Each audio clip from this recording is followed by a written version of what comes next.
Assalamualaikum warahmatullahi wabarakatuh. Izin memperkenalkan diri, nama saya Rahul Abrian Dejano, NPM 2211010364. Ingin memaparkan tentang ilmu tasawuf. Ilmu tasawuf adalah suatu ilmu yang mengajarkan tentang bagaimana mensucikan jiwa, membersihkan akhlak secara zahir dan batin agar mendapatkan keridhaan Allah Subhanahu wa taala. Adapun kedudukan ilmu tasawuf di dalam Islam adalah sangat penting.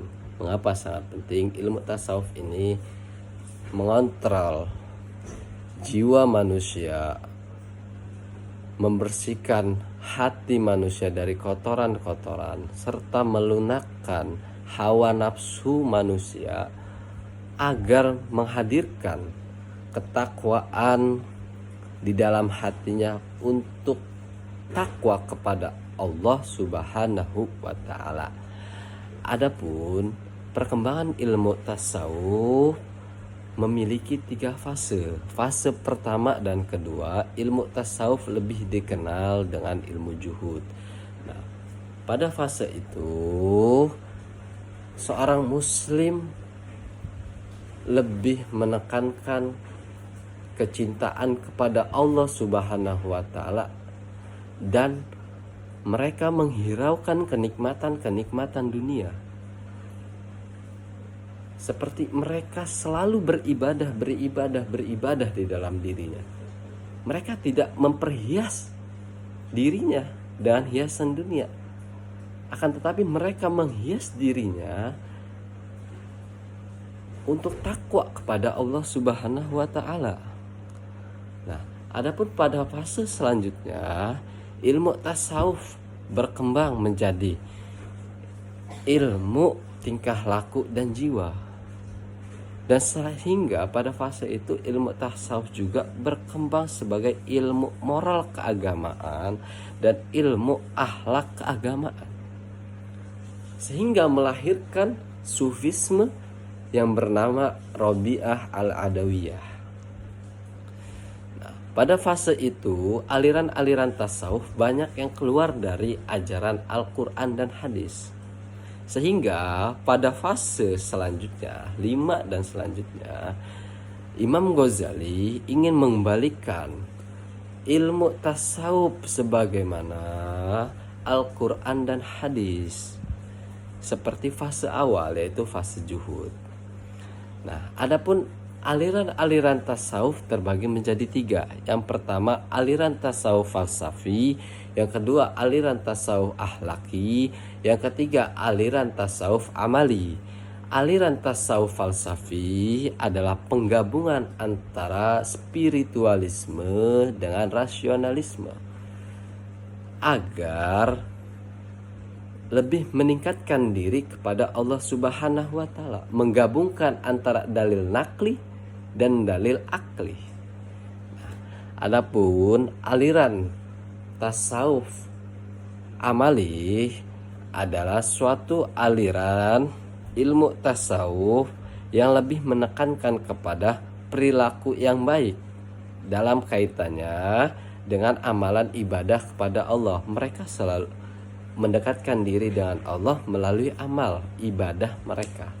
Selanjutnya, ilmu tasawuf akhlaki. Nah, ilmu tasawuf akhlaki adalah mereka lebih menekankan kepada pembenaran akhlak mereka, mencari hakikat, kebenaran, dan mewujudkan manusia yang dapat makrifat kepada Allah Subhanahu wa taala. Lalu ilmu tasawuf terbagi menjadi 2 fase, yaitu pada fase awal dan fase pertengahan. Nah, pada fase awal lahirlah ilmu tasawuf, lahirlah para sufisme, ajaran sufisme seperti Hasan al-Basri, Rabi'ah al-Adawiyah.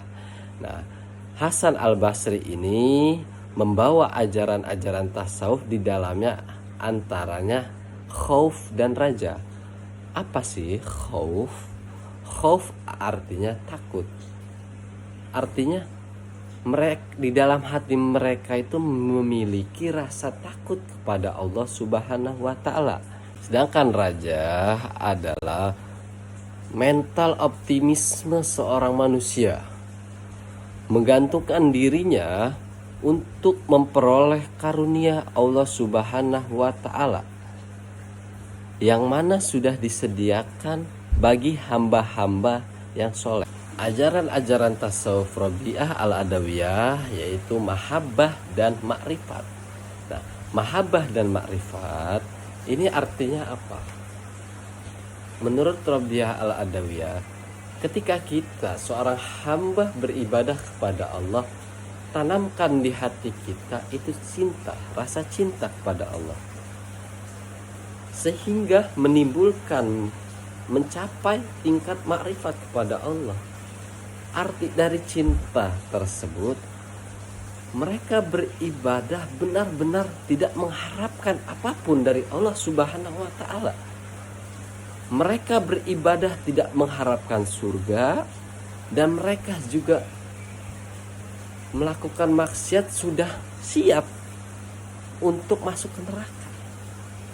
Sehingga kita mencapai tingkat makrifat kepada Allah Subhanahu wa taala. Pada fase pertengahan lahirlah sufisme seperti Abu Yazid al-Bustami yang membawa konsep fana dan baqo, dan Husain bin Mansur al-Araj yang membawa konsep al-khulul, dan Muhyiddin bin Arabi yang membawa konsep wahdatul wujud.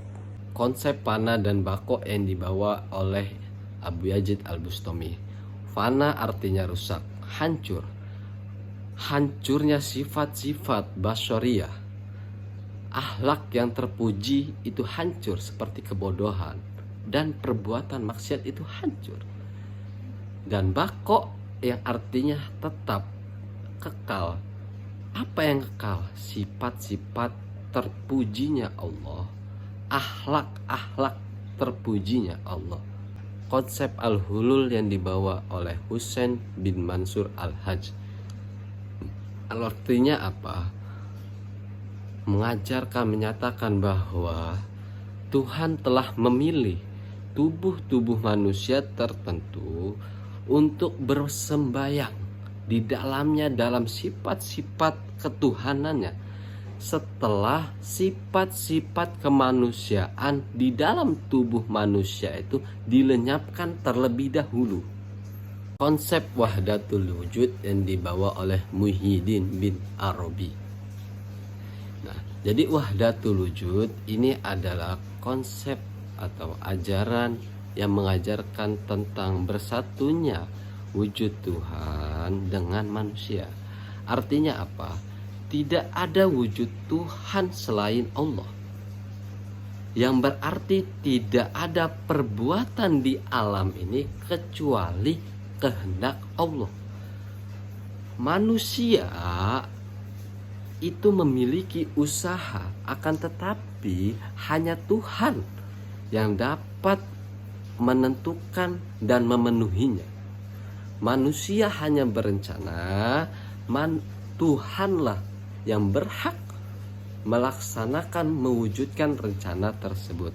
Itu konsep dari wahdatul wujud. Sekian, terima kasih dari saya. Segala kekurangan saya minta maaf. Wabillahi taufiq wal hidayah. Wassalamualaikum warahmatullahi wabarakatuh.